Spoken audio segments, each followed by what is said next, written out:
Now, for the people who don't know, let them know exactly what your name is and where you're from, bro. I go by Carl Buckner. That's my real name. You know what I'm saying? That's me in my element as far as like me finding myself as a person. You know what I'm saying? The person I was born to be. You know, that's me all day, every day, Carl Buckner. But you know, the streets know me as Gambino. You know what I'm saying? Like, because that's who I was back in the day. You know what I'm saying? I grew up in Uptown. You know what I'm saying? Like North Pole from Northside of Chicago. Okay. But as I got, you know, during my teenage years, I moved to Rogers Park. You know what I'm saying? Like towards that area, Edgewater, Rogers Park area, from Thorndale and Winthrop. You know what I'm saying? Like I was a GD on that block. Okay. You know what, Allah, before you go into it, I got to tell you something, bro. Growing up in Chicago, a lot of people kind of had the impression that the North Side was full of gay people and like other shit going on out there. But the more I went out there and the more I got to doing my homework, I seen this hoods and real niggas out there, bro. Like, this is what's crazy about that, bro. Like, we get the gay thing and this and that from Belmont. People label us because of Belmont, what's over there. Right. But it ain't sweet up north. You know what I'm saying? Like, but what's crazy about that is like the whole world. When you look around the whole world, there's gay people everywhere. You know what I'm saying? Like, there's parts of the South Side. Like, if niggas was to target Belmont and say, okay, the North Side got gay people, they could easily target any other side and be like that too, because there's spots over east where Mars be on the down low and tweaking and all that, you know what I'm saying? Like right. And you know, even on my block, when I used to hustle and gangbang out there, like, it would be niggas, they could get money from up north, so they'll shoot on the train and shoot up north to get money, or drive up north, and they'll see how we rocking out there, and then they'll want to rock with us. So, I mean, it ain't sweet up north. I mean, niggas catching bodies everywhere in Chicago. Right. You know what I'm saying? Like, so it ain't sweet, you know what I'm saying? Like, and with social media and stuff now, like, you got stuff making the news and this and that, but it's been popping up north. You know what I'm saying? Like, it's been cracking up north. You know what I'm saying? And I seen that too. I mean, it is what it is. And I had seen that too, you know, and when I noticed that, I said, damn, it's pretty crazy out there. I want to tell you something too, bro. When this music shit got to popping off, you know, I recall the Chief Keefs, I recall the Fredos and shit like that. But a little before that shit started popping off, I recall seeing you in this music shit. You kind of slowed down, or you took another lane or something? Yeah, no, like, bro, like, okay. I was, man, bro, anybody that know me, they know music is my life. You know what I'm saying? Like, I have been going hard, you know what I'm saying, since 12 years old, bro. You know what I'm saying? Like, and Gambino, that was who I was. I was really in the streets, bro, and it was like real life situations that was happening and taking place. So during that time, you know, for me, like, I had went to jail when I was 19. I was a Chicago idol when I was 18, you know what I'm saying? Then a year after that, I got booked, you know what I'm saying? Because I was committing robberies left and right. And what I got booked for, it was like, it was so faulty. The situation was just so faulty in itself, you know what I'm saying? But I was in jail. I got out of jail. I started popping off harder. But after I started popping off, you know, I was just really trying to find a deeper meaning to life in itself, you know? So that's what turned me. I got into religion real hardcore, you know, because I just wanted to try something new that I never tried before, you know what I'm saying? Like, I think I wasn't ducking nobody. Like, I ain't had nothing crazy going on to where I left the streets, like, on some fear type of stuff. But it was I just left the streets because I made a decision to better myself and better other people too. You know what I'm saying? So I wanted to do something to make a difference. You feel me? Right. And I seen that. So that's why I disappeared for a minute. But when you finding yourself as a person, you never know where that path may lead you. You know what I'm saying? So with me jumping into that, whatever people that know me, they know whatever I do, I give my whole heart to it. You know what I'm saying? Like, I just give my whole heart to it. So with that, I gave my whole heart to it. But it was a lot deeper than what people can understand. And I really don't want to touch on all that because it's deep stuff. Right. But it just wasn't what it was pumped up to be. You know what I'm saying? And I made the decision to step away from that. You know what I'm saying? And now I'm doing my thing and I'm keeping it 100. Like, I ain't got to talk about shooting a nigga up, and I ain't got to talk about this and that. You know what I'm saying? But But at the same time, niggas don't know whatever I talk about on the track, it's 100.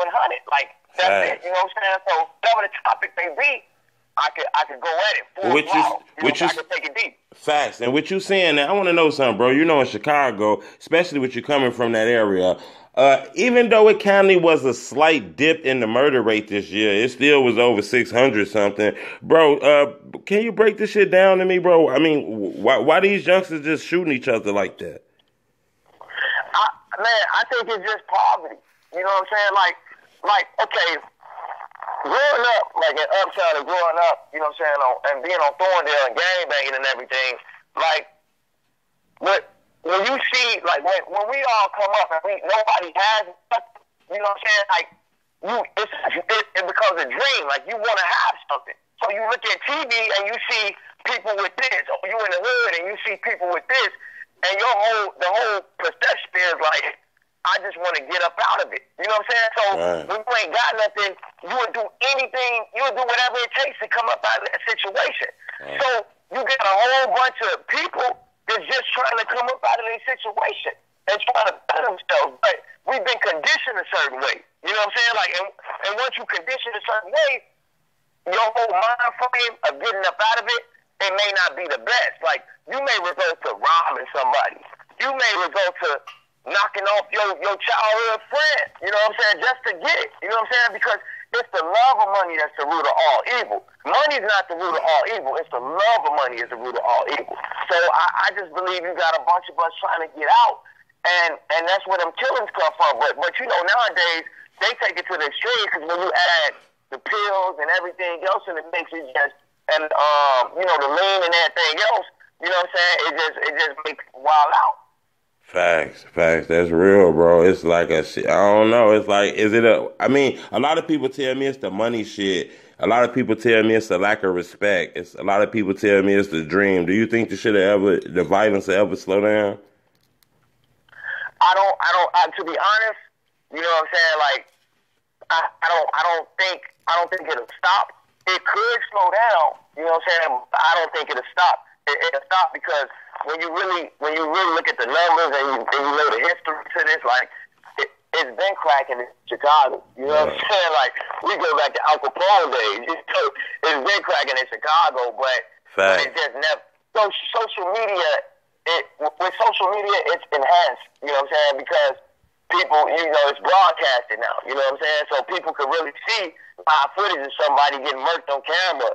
You know what I'm saying? But like I say, I think it can slow down, but I don't think it'll stop. You know what I'm saying? Because it goes deep, bro. Because black people, we're poverty stricken. You know what I'm saying? So at the end of the day, poverty is amongst us. You know, so we always gonna be striving and struggling to get out of our situation.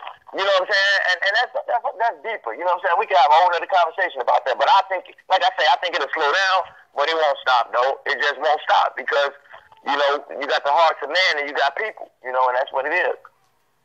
Thanks. That's some real shit, bro. So what's coming up, bro? I ain't gonna lie. I've been hearing the streets talking about this called Buckner versus Gambino mixtape. What can the people expect from that shit?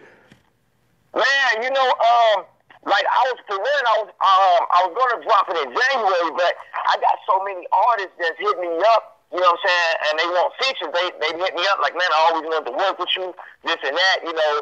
And I'm like, man, let's get it. You know what I'm saying? So now I'm just throwing on. If it's a hot song and if it's a hot feature, like I'm throwing it on my mixtape too. You know what I'm saying? So I'm gonna delay it. You know what I'm saying? I'm gonna push it back to about probably like February, March sometime. You know what I'm saying? Just to really be able to pick and choose. But what they can expect from the project, I mean, you got Carl Buckner. You know, Carl Buckner, he's the good guy. You know what I'm saying? Like, he's the person I believe like God created him to be. You know what I'm saying? Like, he looks out for people, you know what I'm saying? Like, he ain't no hater. Oh, bro, I ain't gonna even lie. When I looked into this music shit, bro, from a little while ago, I ain't really see a lot of rappers from the Northside of this, when it came to this music shit. Do you feel like you get the respect you supposed to get for being like one of the pioneers in this music shit from the Northside? I mean, when it comes to respect, I feel like you gotta demand your respect. You know what I'm saying? So, like, it's not a matter of me, like, just getting respect. It's like, because I always understand that you got to demand your respect. You know what I'm saying? It just has to be taken. You know, so a lot of people don't even know the history to this. Like I'm one of the pioneers. Like I ain't saying I'm the man, because it was other niggas before me. You know what I'm saying? Like, but people know what I do. I go hard with it. I give it my whole entire heart. You know what I'm saying? That's how I always been. So like the history to this, let me break it down real quick. You know what I'm saying? Like, because there's a history to this. Like for me, I got booked. You know what I'm saying, for a robbery. You know what I'm saying? Like it was petty. I was sleeping. You know what I'm saying? I've been robbing niggas like for a minute. You know what I'm saying? Like and selling drugs, whatever. You know what I'm saying? But when I was booked, when I got locked up for it, when I was 19, I had a deeper understanding. I'm like, man, like this is what it is. Now this is what it's like to be booked. You know, so what I did was I hit my girl up and I said, hey, I'm gonna send you these kites to send to my niggas in jail. You know what I'm saying? Because at the time, my homies was fighting real cases. I ain't talking about no like little cases. They was fighting real bodies and home invasions and all that. You know what I'm saying? Okay. So I wrote one of my homies. You know what I'm saying? My homie named K Gutter. I grew up with him. You know what I'm saying? He was doing this thing when I was young. I wrote him, and one of his cellies just happened to be, you know what I'm saying, one of my homies from the land named Doughboy. You know what I'm saying? Okay. So when I wrote him, you know what I'm saying, I told him too, I said, man, bro, when you come home, I should be out before you.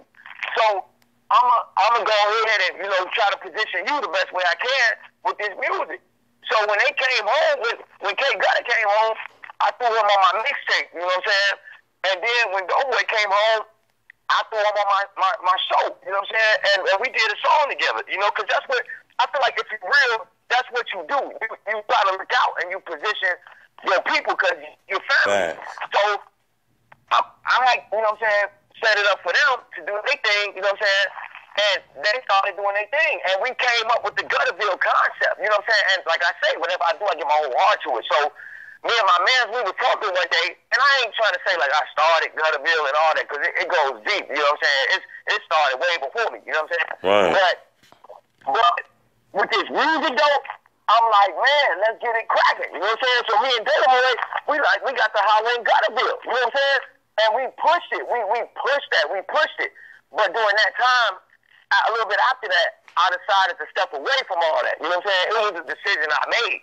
And from there, Doughboy took it, and he started doing this thing. You know what I'm saying? He started screaming, Guttaville hard, Guttaville hard. You know what I'm saying? And basically, Lil Duke and them, Duke Acapella, they from that same block. You know what I'm saying? Like, they're about that. Like, you know what I'm saying? But I'm familiar with them, but it was different generations on our block. Right. So when I stepped out of the game, you know, they all knew me from rapping and being out there on the streets and this and that on Thorndale. And we was all screaming Guttaville, they was screaming Renegade, and my niggas, like, I got niggas that doing real time for this, like, screaming Renegade and screaming and GD from the block, you know what I'm saying? Like, niggas is out there doing real time, they not just talking about it, you know? Right. Like, I'm familiar with Duke, I'm familiar with Doughboy, all them, you know what I'm saying? Like, if you ask me, like, it's like we all family, you know what I'm saying? So, around that time when Doughboy got booked, that's when I heard about, you know what I'm saying, Duke was doing his thing, you know what I'm saying? And Pappy was from a whole other end, but that's where I grew up at too. You know what I'm saying? So it's like, at the end of the day, it's like we all family. That's how I see it. You know what I'm saying? I don't see it like these beefs and this and that. Like, I know that's what the streets bring because that comes with the territory. But in my eyes, we all family. If you're an artist trying to make it, you trying to do your thing, I support that. I rock with that. You know, but I've been, that Guttaville, that whole thing, I was there with the start of it. You know what I'm saying? Like, even with the Renegades, like, I rock with them full throttle because it's a history to this, you know what I'm saying? And I come from that. Like, I come from the roots of that history, you know what I'm saying? Right. You want to know what, though, bro? Because a lot of people know about the Pappy movement. And do you think the Northside will ever be unified? Man, I hope. That's a dream, you know what I'm saying? Like, people that know me, they know I always had that dream, you know? And that's what I tried to do back in the day. Like, I came out with my mixtape, The Movement 1, The Movement 2. You know what I'm saying? Like, anything that was done from the pole, I supported that. You know what I'm saying? Like, even when it comes to features, like, I got features from real street legends, from on each side of the pole. You know what I'm saying? Like, that's a dream, but I know how the streets go. And I know that a lot of niggas have lost their lives over this. And that's a hard pill to swallow at the end of the day. You know what I'm saying? But I also know when you look at the South Side, when you look at the West Side, it's niggas that done lost their lives over this, but niggas be chopping it up, and they be like, man, that's the way the street go. And they be like, man, you know what? We trying to